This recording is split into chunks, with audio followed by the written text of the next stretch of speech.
MCD उपचुनाव को लेकर हुए नामांकन। कांग्रेस प्रदेश अध्यक्ष अनिल चौधरी ने बीजेपी पर किया करारा वार। कहा, दिल्ली को बीजेपी ने कर दिया बर्बाद।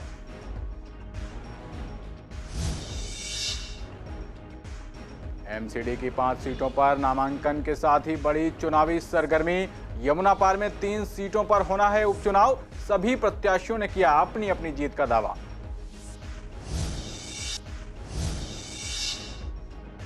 गांधीनगर से बीजेपी विधायक अनिल वाजपेयी के बोर्ड पर पोती गई कालिख। अनिल वाजपेयी ने थाने में दी शिकायत। कहा, विकास कार्य न चाहने वाले लोग कर रहे ऐसा काम।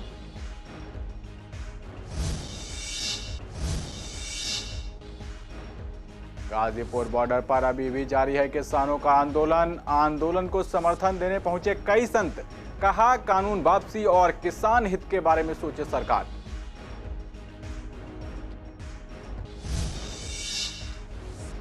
और पूर्वी दिल्ली में वैक्सीनेशन सेंटर की संख्या हुई 12। सीसीएन से बोले पूर्वी दिल्ली के एसडीएम संदीप दत्ता।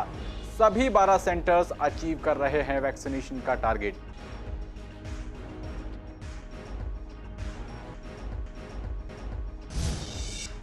नमस्कार, आप देख रहे हैं पूर्वी दिल्ली खास और मैं हूं आपके साथ पवन पांडे। बड़ी खबर के साथ बुलेटिन की शुरुआत करते हैं। एमसीडी उपचुनाव को लेकर प्रत्याशियों ने आज नामांकन कराया। आज चौहान बांगर सीट से कांग्रेस पार्टी के प्रत्याशी चौधरी जुबैर अहमद ने नामांकन कराया और नामांकन के बाद आरोप प्रत्यारोप और राजनीतिक वार पलटवार का दौर अगले स्तर पर पहुंच गया है। इस दौरान सीसीएन से बात करते हुए कांग्रेस पार्टी के दिल्ली प्रदेश अध्यक्ष अनिल चौधरी ने बीजेपी पर करारा वार किया। दिल्ली को बीजेपी ने बर्बाद कर दिया, एमसीडी को खोखला कर दिया और दिल्ली की सरकार ने भी कोई काम नहीं किया। कर्मचारी परेशान हैं, डॉक्टर नर्सेज परेशान हैं। विपक्ष के रूप में कांग्रेस जीत कर आएगी। उम्मीदवारों और कार्यकर्ताओं पर पूरा विश्वास है हमें। वहीं एमसीडी उपचुनाव में चौहान बांगर सीट से कांग्रेस के कैंडिडेट चौधरी जुबैर अहमद का कहना है कि हमें लोगों का सपोर्ट मिल रहा है, हम इसको नंबर 1 वार्ड बनाएंगे। साथ ही कहा कि उपचुनाव का मुद्दा सफाई, एमसीडी का भ्रष्टाचार, नाजायज फैक्ट्रीज और दुकानों का चालान है। चौधरी जुबैर अहमद ने कहा कि हमारा किसी से कोई कंपटीशन नहीं है, हम चुनाव जीतेंगे। देखिए, इन सरकारों से जनता सवाल पूछ रही है, दिल्ली को बर्बाद कर दिया, आखिर दिल्ली को मिला क्या? 15 साल में खोखली एमसीडी कर दी भाजपा ने। 7 साल में अरविंद केजरीवाल ने दिल्ली को इतना दाग में कहूँगा, दिल्ली की हालत खस्ता है। आज कर्मचारी परेशान है, आज मजदूर हो, टीचर हो, आज स्कूलों के शिक्षक हो, डॉक्टर हो, नर्सेज हो, सब तो परेशान है। दिल्ली क्या शहर होता था कांग्रेस के समय में और क्या शहर हो गया है, यही सब बातें हम लेकर के जाएंगे। यहाँ जो भाई हमारे युवा साथी हैं, उम्मीदवार हैं, मुझे पूरा विश्वास है कि इन 7 सालों में केजरीवाल से भी सवाल पूछे जाएंगे और भाजपा से 15 साल कॉर्पोरेशन की क्या स्थिति, उसमें भी सवाल पूछेंगे। कांग्रेस एक विपक्ष के रूप में जीत करके आएगी। जिन कैंडिडेट्स को इस बार उपचुनाव में खड़ा किया गया है, क्या बेहद सोच समझ के फैसला लिया गया है और किस तरह की उम्मीद उन कैंडिडेट्स और जनता से कर रहे हैं? बिल्कुल, ये कार्यकर्ताओं ने तय किया है, हमने नहीं। और पहली मर्तबा मैं कहना चाहता हूँ, ये जनता की आवाज है। जो जनता के बीच में लोग रहे वही उम्मीदवार बने हैं और सवाल जनता पूछेगी विपक्ष से। जो लोग ये चुनाव में उम्मीदवार उतारे, सत्ताधारी जो लोग हैं, और मुझे पूरा विश्वास है कांग्रेस के कार्यकर्ताओं। बहुत अच्छी चल रही है, रिस्पॉन्स माशाल्लाह बहुत अच्छा मिल रहा है। आप देख सकती हो पूरे एरिया का सपोर्ट है। सफाई का इलेक्शन है, इंशाल्लाह इस वार्ड को नंबर 1 वार्ड बना के दिखाएंगे अपने दिल्ली के अंदर। मुद्दा सफाई है, एमसीडी का भ्रष्टाचार है, नाजायज फैक्ट्री दुकानों के चलान है। एक लाइब्रेरी मौका मिला तो लाइब्रेरी के अंदर लड़कियों के लिए लाइब्रेरी बनवा के देंगे। कोई कंपटीशन नहीं है, अल्लाह का शुक्र, कोई कंपटीशन नहीं है। तो दिल्ली में एमसीडी की 5 सीटों पर उपचुनाव का डंका बज चुका है। उपचुनाव में बात करें यमुना पार की, तो यमुना पार में 3 सीटों पर उपचुनाव होना है, जहां एक तरफ चौहान बांगर सीट से कांग्रेस प्रत्याशी मोहम्मद जुबैर चौधरी ने अपना नामांकन भरा, तो वहीं शास्त्रीनगर एसडीएम ऑफिस में कल्याणपुरी और तिलोपुरी से बीजेपी, आम आदमी पार्टी और कांग्रेस के प्रत्याशी नामांकन भरने पहुंचे। सभी प्रत्याशी अपनी अपनी जीत का दावा करते हुए एमसीडी उपचुनाव की तैयारियों में जी जान से जुट गए हैं। सर, मुद्दा तो एक ही है कि वार्ड में सफाई हो सके, कूड़ा जो पड़ा हुआ है वार्ड वो सारा ठीक हो सके। और ये जो हमारा वार्ड है, ये बहुत ही छोटा सा वार्ड है। बहुत खुश है आम आदमी पार्टी से लोग यहाँ पर, क्योंकि यहाँ पर बिजली के बिल सबके 0 आते हैं और इसलिए लोग कहते हैं बिजली का बिल मेरा 0 है, केजरीवाल हमारा हीरो है। और हमारा पानी का बिल भी सबका 0 आता है। सीसीटीवी कैमरे, वाईफाई, सुरक्षा गेट, सड़कें इतनी अच्छी बनी हुई है। और जो हमारे कुलदीप भाई हमारे विधायक है, ये बहुत ही लोकप्रिय है वहाँ पर, और हमारा तो आम आदमी पार्टी का गढ़ है, कोई चुनौती भी नहीं है वहाँ पे। आम आदमी पार्टी का यहाँ पे पूरी तरह से उत्साह है और आने वाले 28 तारीख को बहुत भारी मतों से पूरी दिल्ली की जो 5 सीटें हैं पूरी तरह से जीतेंगे हम और भाजपा को एमसीडी से बिल्कुल सफाया कर देंगे। देखिए, पार्टी पूरी तरह से तैयार है। 5 सीटों का उपचुनाव है और ये पांचों सीटें आम आदमी पार्टी जीतने वाली है। ये 5 सीटें आम आदमी पार्टी के जीतने के बाद पूरी दिल्ली में ये मैसेज जाएगा कि बीजेपी को पूरी दिल्ली एमसीडी से बाहर चाहती है। उत्साहित है। पिछले 5-6 साल के अंदर दिल्ली के अंदर जो काम हुए हैं, खास तौर से बिजली में, पानी में, शिक्षा में, स्वास्थ्य में, जो बुनियादी क्षेत्रों के अंदर अरविंद केजरीवाल जी की सरकार ने जो काम करके दिखाए हैं उसमें बहुत बड़ा काम हुआ है। जैसे कि आतिशी जी ने बताया कि आज पूरी दिल्ली के अंदर जो स्कूलों का कायाकल्प हो, वो मैसेज तो आज जनता के पास है। लेकिन सबसे बड़ा एक मुद्दा ये है कि 15 साल से जिस प्रकार से आज बीजेपी वालों ने बहुत बड़ा एक भ्रष्टाचार का अड्डा एमसीडी को बना दिया है, आज उनका जो भ्रष्टाचार है वो बहुत बड़ा मुद्दा है। आए दिन उनके भ्रष्टाचार इस तरह सामने आते रहते हैं। आए दिन उनके पार्षद 10-10 लाख रुपए की रिश्वत लेते हुए रंगे हाथों सीबीआई द्वारा पकड़े जा रहे हैं। तो ये अपना आप बड़ी बात है। आज अपने काम को लेके जाएंगे, सबसे बड़ा मैसेज यही है। सर, उम्मीदें हमारे लिए इसलिए हैं कि कांग्रेस की सरकार ने दिल्ली में 15 साल जो विकास किया है, आज ये सरकार और ये एमसीडी में बीजेपी सरकार उनकी रिपेयरिंग तक नहीं करा पा रही है। और आज जो गंदगी है, आज जो महंगाई है, आज जो जनता त्राही कर रही है, जो आप सबको मालूम है जो आज हो रहा है, जो आज गरीब लोगों की सैलरियाँ नहीं मिल रही है, सफाई कर्मचारी रोड पर हैं, कूड़ा पड़ा हुआ है, कूड़े से पूरी बीमारियां फैल रही हैं। इन सरकारों की जो पोल खुली है, वो पोल हमारे आदरणीय चौधरी अनिल कुमार जी अध्यक्ष दिल्ली प्रदेश ने जो इनकी पोल खोली है, उससे जनता में जागरूकता आई है और जनता इस बार इनको जवाब देगी। आज जिधर देखे उधर काम ही काम जो है, शीला दीक्षित जी को याद करते हैं लोग, अमरीश गौतम जी को याद करते हैं लोग, विद्या देवी के कामों को याद करते हैं लोग। जो हमारे कांग्रेस के टाइम में काम हो गए थे उसके बाद में कोई काम नहीं हुए। हमारे यहाँ तो एमएलए बनते ही के साथ में छोड़ के भी चला गया यहाँ का विधायक। तो हम ये 5 की 5 सीटें कांग्रेस दिल्ली में जीतने जा रही है। अपने शीर्ष नेतृत्व का बारंबार प्रणाम करता हूँ, धन्यवाद करता हूँ। इस धोबी समाज को न झाड़ू पूछे, न कांग्रेस पूछे, कोई नहीं, भारतीय जनता पार्टी सबको सम्मान देती है। मैं धोबी समाज का हूँ, हमें सम्मान दिया गया है। भारतीय जनता पार्टी ने ये 5 सीटों में एक धोबी समाज को भारतीय जनता किसी ने दिया है। देखिए, डीएम साहब की तरफ से जो स्टेट इलेक्शन कमीशन ने जो एसओपी दिया था, स्टैंडर्ड ऑपरेटिंग प्रोसीजर, उसका पूरा पालन हो रहा है। उसी हिसाब से सारे इसमें व्यवस्था किया गया। और आज लास्ट डे ऑफ नॉमिनेशन है, तो कल मतलब सैटरडे तक तो हमारे पास एक ही नॉमिनेशन था, उसमें कल्याणपुरी में, वो भी निर्दलीय था। तो आज सारे मेजर पॉलिटिकल पार्टीज का कैंडिडेट्स आए हुए हैं, लाइन पे लगे हुए हैं। तो आज सारे का वो हो जाएगा, नॉमिनेशन हो जाएगा। उसके बाद प्रचार का काम हम लोग शुरू करेंगे और हमारे अपनी जो कंट्रोल का काम वो शुरू होगा। जैसे कल्याणपुरी एरिया के अंदर जितना बूथ है ना, चाहे वो सरकारी स्कूल हो, चाहे कम्युनिटी सेंटर हो, चाहे एमसीडी स्कूल हो, सारे में बूथ बनेगा। और इसमें उन्होंने 1000 से ज़्यादा वोटर ना रखने के लिए बोला हुआ है। आगे बढ़ते हैं। पूर्वी दिल्ली के गांधीनगर में जगह जगह लगे बोर्ड्स पर विधायक अनिल वाजपेयी के नाम और फोटो पर कालिख पोती गई। इसके बाद अनिल वाजपेयी ने गांधीनगर थाने में शिकायत दी है। इस बारे में सीसीएन से बात करते हुए अनिल वाजपेयी ने कहा कि कुछ शरारती लोग बोर्ड पर नाम के ऊपर काला पेंट कर रहे हैं। ये काम वो कर रहे हैं जो गांधीनगर के विकास कार्यों को करने नहीं देना चाहते। अनिल वाजपेयी ने कहा कि इसको लेकर थाने में शिकायत की जा चुकी है और जल्दी ही ऐसे लोगों पर कार्रवाई होगी। देखिए, कुछ असामाजिक तत्वों के द्वारा मेरे काफ़ी बोर्डों पे कालिख पोती गई है और ये बिल्कुल गलत है ये। और मैंने इसकी एक FIR गांधीनगर थाने में लिखवा दी है और इस पर जांच चल रही है और जल्दी ही बोर्ड पुतवाने वाले लोग पकड़े जाएंगे। और हम लोग तो अपना काम कर रहे हैं और ये लगता है कि जो लोग हमारे काले बोर्ड पुतवा रहे हैं, ये कहीं ना कहीं उन लोगों की हताशा है और वो नहीं पचा पा रहे हैं कि हम लोग अच्छा काम कर रहे हैं। अब बड़े आदमी हैं जो हमारे द्वारा किए गए कार्यों को, हमारे द्वारा की गई समाज सेवा को जो लोग नहीं पचा पा रहे हैं, वही लोग हो सकते हैं। अब मेरा इशारा आप समझ गए होंगे। नहीं, मैंने FIR कराई है सच्चू गांधीनगर का। मैं खुद पर्सनली पत्र देकर आया हूं उनको और उन्होंने कहा है कि हम शीघ्र ही इस पर कार्रवाई कराएंगे और CCTV फुटेज में इसको दिखवाया जा रहा है और जैसे ही वो लोग पकड़े जाएंगे उनके खिलाफ सख्त से सख्त कार्रवाई की जाएगी। पूर्वी दिल्ली के गाजीपुर बॉर्डर पर किसानों का आंदोलन अभी भी जारी है। किसान आंदोलन को अपना समर्थन देने आज कई संत आंदोलन स्थल पर पहुंचे।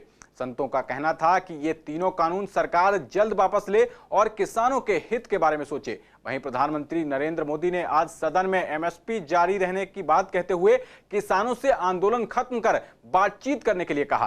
पीएम मोदी के इस प्रस्ताव पर गाजीपुर बॉर्डर पर आंदोलन कर रहे किसानों ने एमएसपी की गारंटी का कानून लिखित रूप में मांगा। किसानों ने कहा कि हमें लिखित में एमएसपी की गारंटी का कानून चाहिए। प्रधानमंत्री जी, एमएसपी पर कानून बनाइए। राष्ट्र हित में अपना समर्थन किसान आंदोलन को देने के लिए स्वयं आए हैं और संयुक्त किसान मोर्चा और भारतीय किसान यूनियन को पूर्ण समर्थन देने की घोषणा करते हैं। अभी ये पत्र आदरणीय राकेश टिकैत जी और उनके साथियों को सौंपेंगे और हम परमात्मा से प्रार्थना करते हैं कि किसानों को शक्ति दे, संबल दे और नरेंद्र मोदी जी को सद्बुद्धि दे। किसानों के प्रति जो व्यवहार, जो अत्याचार, जो दुराचार भारत सरकार कर रही है, देश के लाखों संत इन किसानों के साथ हैं। किसान अन्नदाता है। जो भी प्रोजेक्ट इस देश में उत्पन्न होते हैं, हर व्यक्ति को अपना मूल्य निर्धारित करने की छूट सरकार ने दिया है।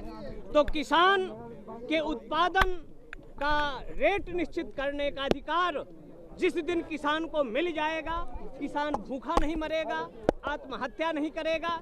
इसलिए किसानों के हित में अविलंब निर्णय लेना चाहिए। तीनों कानूनों को अविलंब निरस्त किया जाना चाहिए और किसानों के हित में निर्णय लिया जाए। एमएसपी था तो उसे गारंटीड कर दो ना, कोई मना थोड़ा करे, उसका कानून बना दो। अगर कोई इससे नीचे फसल खरीद करेगा तो उसे सजा मिलेगी, 6 महीने की, 3 महीने की या अर्थदंड जो भी है, उसे कानून बना दो। तो कोई गलत मांग कर रहे। जब एमएसपी है और रहेगा तो कानून बनाने में क्या दिक्कत है? किसान तो अपनी लड़ाई लड़ रहा, लड़ता रहेगा जब तक इसकी मांग पूरी नहीं होगी। हक की लड़ाई लड़ रहा। अब माननीय प्रधानमंत्री जी पता नहीं क्या मजबूरी उनके सामने, किसान की तरफ देखने के लिए तैयार नहीं, आम जनता की भावना समझने के लिए तैयार नहीं है। ये तो वही जवाब दे सके इस चीज़ का। तो सबको उजागर हो चुका। कॉरपोरेट घराने हैं, 3-4 घराने, उन्हीं कठपुतली के रूप में काम कर रहे हैं, ना कि जनता के। जबकि प्रधानमंत्री जी होते हैं आम जनता के, देश के प्रधानमंत्री हैं। उन्होंने ऐसा नहीं करना चाहिए। गाजीपुर बॉर्डर पर किसान अपनी अपनी मांगों को लेकर आंदोलन कर रहे हैं और खाने पीने की व्यवस्था के लिए आंदोलन स्थल पर ही किसान लंगर भी चला रहे हैं। यहां भारी तादाद में किसान और अन्य तमाम प्रदर्शनकारी खाना खाते हैं, जिसकी और तमाम कूड़ा और भी इकट्ठा हो जाता है। यहाँ पर निगम के सफाई कर्मचारी पहले कूड़ा, जूठी पत्तलें वगैरह उठाने आया करते थे। अब वो सफाई कर्मचारी काफी कम टाइम के लिए आते हैं, जिससे आंदोलन स्थल पर गंदगी फैली रहती है। डस्टबिन पूरे भर जाते हैं और इसके बाद रोड पर ही पत्तल वगैरह बिखरी पड़ी रहती हैं। इसके बाद किसानों ने अपने वॉलंटियर्स इस काम में लगाए हैं। जो कूड़ा बाहर पड़ा होता है उसे डस्टबिन में डालते हैं और आंदोलन स्थल पर सफाई रखते हैं। ऐसा सफाई व्यवस्था पहले अच्छी चल रही थी और अब यूनियन के भी किसानों के भी सफाई कर्मी चल रहे हैं यहाँ। और ये जो निगम वाले भी 2 टाइम सफाई करते हैं, अच्छे करते हैं। और फिर अब तो वे भी कर रहे हैं ना, किसान संगठन वाले भी सफाई खुद कर रहे हैं, उनकी गाड़ी आ गई, सफाई अच्छी चल रही। सुबह के टाइम करते हैं और शाम के टाइम और दोपहर 3 बार। यहाँ जैसा ये खाने के लंगर चलते हैं तो इनको डालने के रखने के लिए प्रॉपर सुविधा नहीं है। हमारे पास ड्राम है, भर जाते हैं, भरने के बाद क्या होता है, पब्लिक इधर उधर डाल देती है। क्या कहाँ डाल है? ये तो निगम को सोचना चाहिए, नगर निगम को, भाई ये पत्थर डोंगे, ये गंदगी कहाँ डाल लेंगे। सफाई की व्यवस्था यहाँ पे बहुत बदल व्यवस्था है। कूड़े वाले, सफाई वाले नहीं आते यहाँ पे, कूड़ा कोई उठाना नहीं चाहता। जो खुद है कूड़ा खुद ही कर रहे, खुद ही झाड़ू लगा रहे, खुद ही साफ सफाई पानी डाल कर कर रहे। इससे बहुत बदबू वगैरह होने वाली हो रही। बस सफाई फिर अपने पत्तल वत्तल की दिक्कत है। निगम की गाड़ी आती थी, वो ये उठा कर ले जाती थी।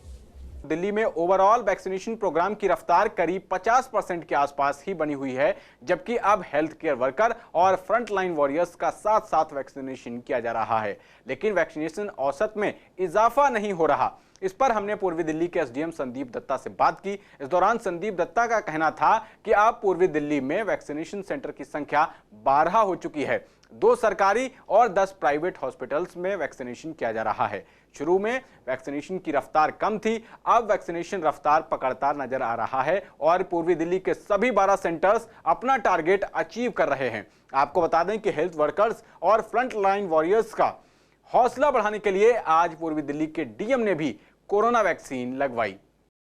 पूर्वी दिल्ली में अभी 12 वैक्सीनेशन सेंटर चल रहे हैं, मोस्टली प्राइवेट है और 2 सरकारी हॉस्पिटल है, LBS और CNBC चाचा नेहरू बाल चिकित्सालय। और रफ्तार पहले शुरुआत में कम थी, लेकिन अब आहिस्ते आहिस्ते रफ्तार पकड़ रहा है। 1100 के आसपास हो रहा है 1200 सेंटर में। नहीं, शुरू में उठा था, फिर डाउन, क्योंकि उस टाइम तो 3-4 ही था, सॉरी 5 था, तो उसमें लगभग 450 या 450 सामने आया था। फिर जब 12 किया हमने तो थोड़ा सा कम हो गया था, लेकिन अब रफ्तार पकड़ रहा है।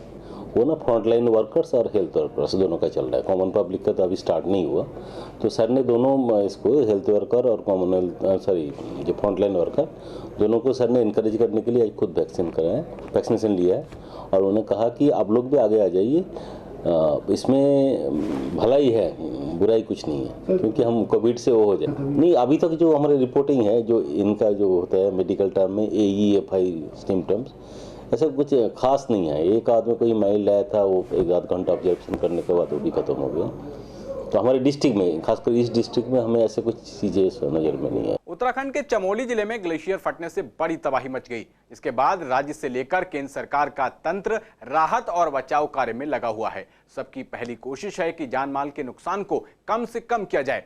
NDRF, SDRF, ITBP और एयरफोर्स की टीम लगातार बचाव कार्य में लगी हुई हैं। इस आपदा पर पूर्वी दिल्ली में रहने वाले उत्तराखंड के निवासियों से हमने बात की, तो इस दौरान उनका कहना था कि उत्तराखंड में डर का माहौल है।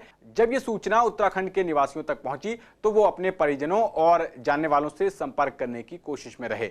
कल शाम होते होते जब तबाही का मंजर कम हुआ, तब जाकर उत्तराखंड के निवासियों ने चैन की सांस ली। कल उत्तराखंड में चमोली जिले में ग्वालदम में धौलीगंगा स्थित एक पावर प्रोजेक्ट डैम टूटने की वजह से एक आपदा आई है, जिसमें बहुत सारे लोग प्रभावित हुए हैं और कम से कम 150 से 200 लोग अभी तक लापता हैं, जिसमें SDRF की टीम उनको रेस्क्यू करके निकाल रही है। लगभग 150 से 200 परिवार भी इसमें आपदा प्रभावित हुए हैं, जिनका हम सरकार से ये मांग भी करते हैं कि सरकार उनका मुआवजा उनको दिया जाए और उनको रहने की, खाने की व्यवस्था पूरी सुचारू रूप से करी जाए।